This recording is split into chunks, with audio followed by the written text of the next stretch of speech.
Hey guys, how's it going? It is your boy, Manga Man Drew, and I'm here to do my breakdown for My Hero Academia Season 6, Episode 25. Yes, this is the final episode of this season of My Hero Academia, and let me just say that it goes off with a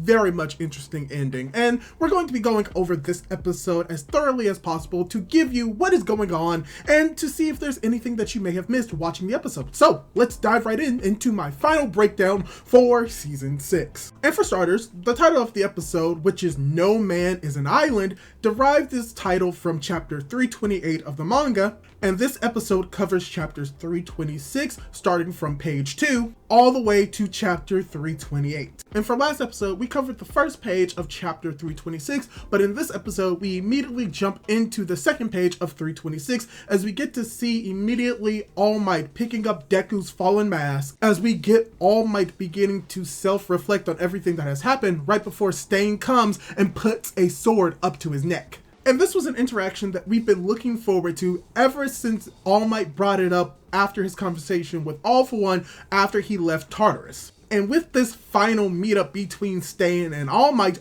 reveals that he is All Might even if he's in this shrunken state, and even shows his buff form to Stain, but Stain does not believe that he is truly All Might. And this is where we dive into a mini flashback, which is animated very well, where we get a better understanding of why All Might became a hero and why he wanted to become the symbol of peace. And even though All Might explains this to Stain, Stain still does not believe that this individual is All Might and quote-unquote attacks him. But in actuality, he actually hides All Might away from a young lady approaching him because he wants to prove something to this individual that he does not believe is All Might. And this woman is explaining to All Might to be the last person that he actually saved. And this young lady, whose name is actually revealed to be Moko in outside sources, is basically here to clean up the mess of some anti-hero antagonistic forces that have defamed this statue of All Might. And this is where Stain begins to give a speech,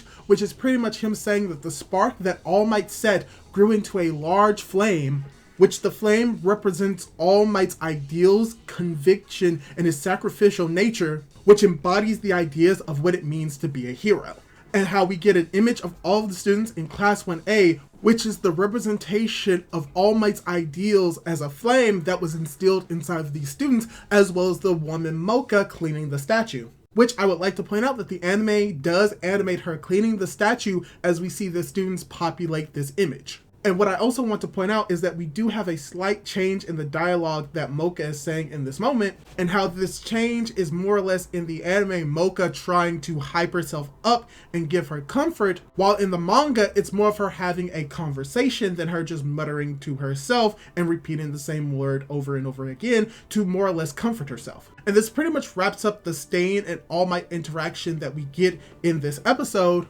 as we get the implication that Stain always knew that the person that he was talking to was always actually All Might, and that Stain gives All Might information that he obtained from Tartarus, and Stain ending the interaction with his declaration that All Might should kill him for him taking the lives of 40 heroes. So overall, I think that this interaction between All Might and Stain was done fantastically in the anime for this episode. As well as something that I want to bring up is that the final scene of this interaction with the young lady Mocha looking up at the All Might statue in the sky is actually an adaptation of a change in Manga Volume 33, Chapter 26, and how this scene is more in line with the change than the actual original scene when the chapter came out weekly. But going from that moment, we get probably my most important and favorite part of this episode, which is the bath scene involving the kids of Class 1A in the male bath, washing Deku off of all the dirt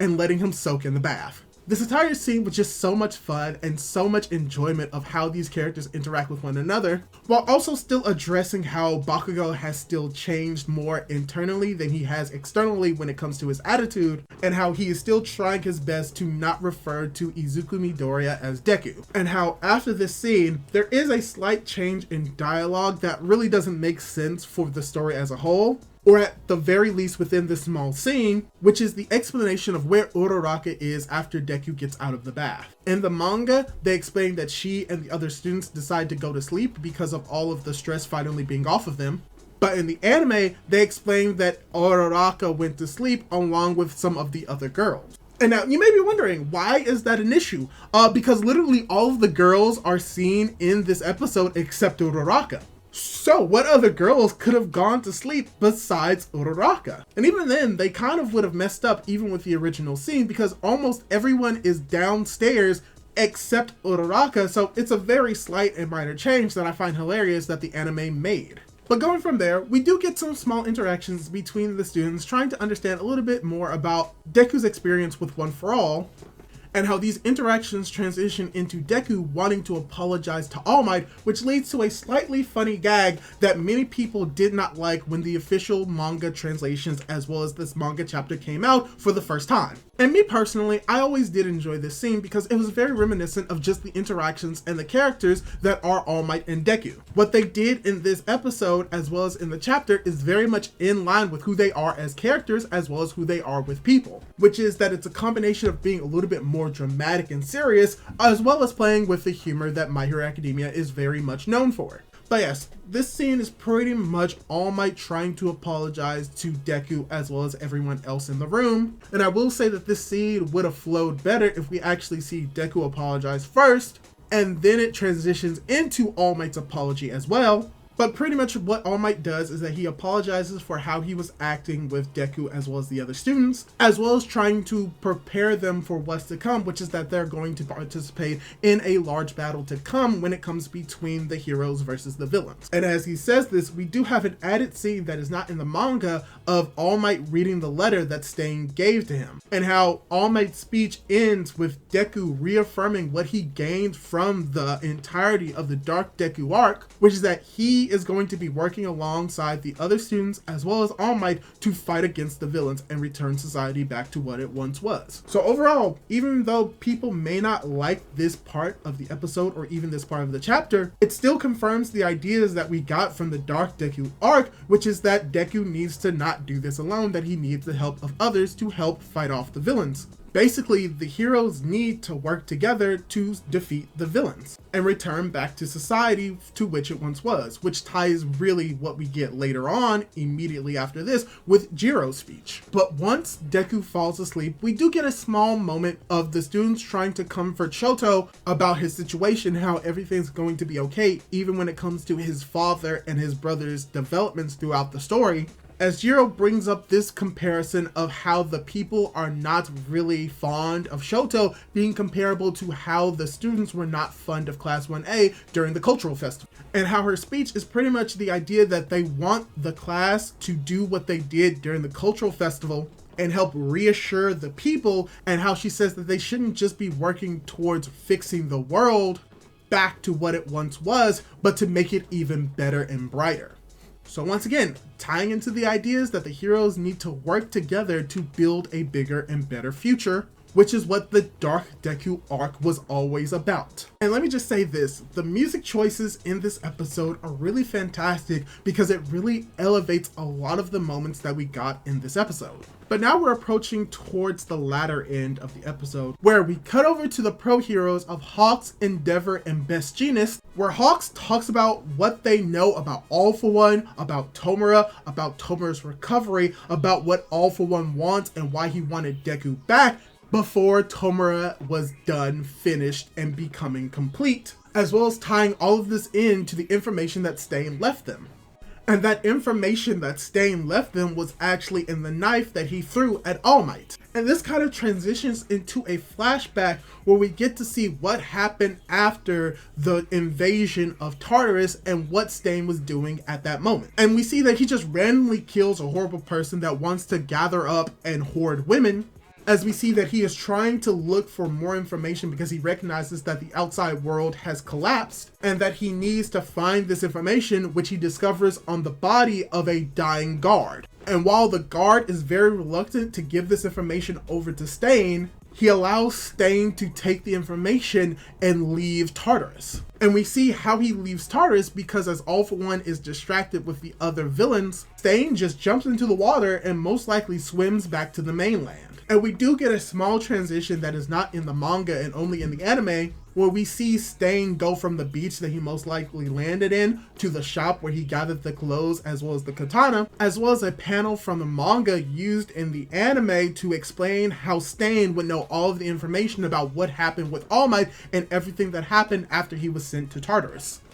And how this eventually cuts over to the present, where we get the return of Tsukachi, All Might's best friend on the police force, where both he, Tsukachi, as well as a random cat policeman, All Might explains what is happening or what happened in Tartarus, which is basically that the radio waves that made Tartarus fail came potentially from the fact that All For One inside and outside of Tartarus synchronized with one another, and that the information that they obtained was not information that was supposed to leave Tartarus. And in this episode, very much like in the manga, All Might explains how All For One and One For All are very similar when it comes to synchronizing with each other relative to the other person having the same quirk. And All Might questions whether or not the synchronization would have worked inside of Tartarus by them being so far apart, because One For All can only synchronize with All Might when they are very close together. Tsukachi believes that it's a possibility, but it is confirmed that both All For Ones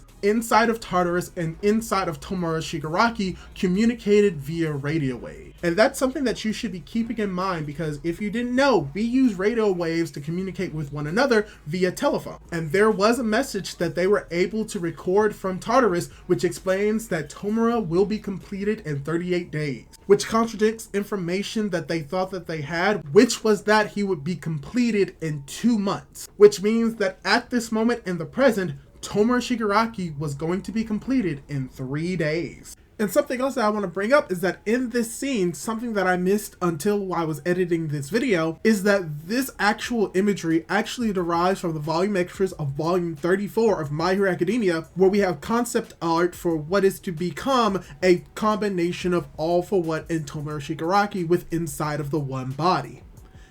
As you can tell from the suit, which would come from All For One, but the scarf, which would come from Tomura Shigaraki. So yeah, this is something that I forgot, but luckily enough, I caught it at this moment, so here you go. And that's not good for the heroes, but this leads them to their last resort. As we cut over to the UN headquarters, where we have individuals within the UN talking about whether or not they should be providing more heroes to Japan, but how doing so requires a whole lot of paperwork, but could also leave the other countries unprotected with less heroes there to protect the people from the gangs and syndicates that may be under All For One's influence. And we do get some cameos from Big Red, Dot, and Salam, who showed up in one of the most recent My Hero Academia movies. But it doesn't matter, because one pro hero from another country is heading towards Japan at this moment based off what one of the individuals in the UN is saying. And one of the final scenes of this episode is seeing who this pro foreign hero is, which we get some information about them, that they are a hero from the USA.